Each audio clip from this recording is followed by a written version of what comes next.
Kendala terbesar yang sedang kita hadapi sekarang adalah ketika politik dan kekuasaan dasarnya adalah keinginan dan akal manusia.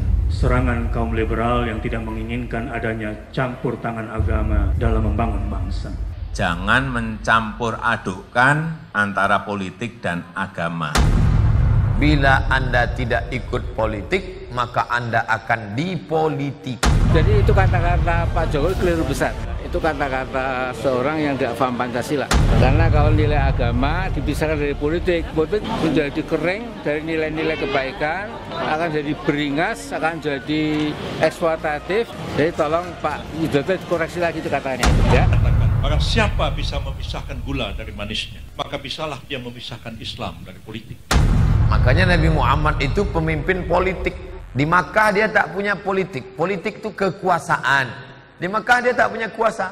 Makanya dia dihina Abu Jahal, Abu Lahab, Abu Sufyan. Maka nasib umat Islam tidak tergantung pada siapa-siapa lagi. Kitalah yang menentukan. Tidak mungkin kita pisahkan Islam dari politik.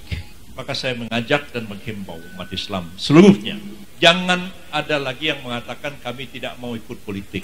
Kita nggak peduli sama politik, atas orang lain yang memegang kekuasaan politik, baru tahu seperti yang dialami oleh Hizbut Tahrir Indonesia. Bila Anda tidak ikut politik, maka Anda akan dipolitiki. Segudang kepintaran itu tidak ada artinya dibandingkan dengan segenggam kekuasaan. Politik kan sebenarnya alat untuk meraih kekuasaan kan ya. Tetapi ketika dia harus meraih kekuasaan itu, dia tetap harus membawa identitas dia seorang yang beragama Islam. Menurut saya, Islam yes, partai Islam yes. Kita harus kaitkan politik itu dengan sebuah tujuan untuk mensejahterakan masyarakat. Nah, sekarang persoalannya ada nggak konsep partai politik itu konsep mensejahterakan masyarakat? Pertanyaannya, apa sebenarnya yang diperbuat oleh partai politik selain untuk memenangkan pemilu? Ini pertanyaan bagi kita semuanya.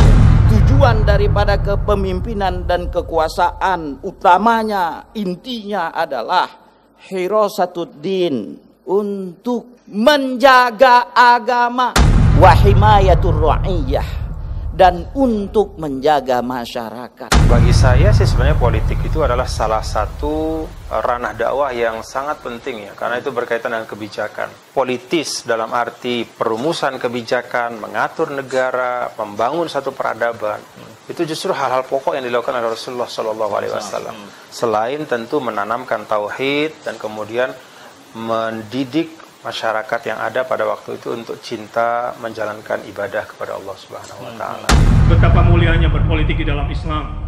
Karena Islam begitu tinggi menghargai kepemimpinan secara politik, tetapi akibatnya, dosanya juga sangat besar siksaannya di hadapan Allah Azza wa Jalla.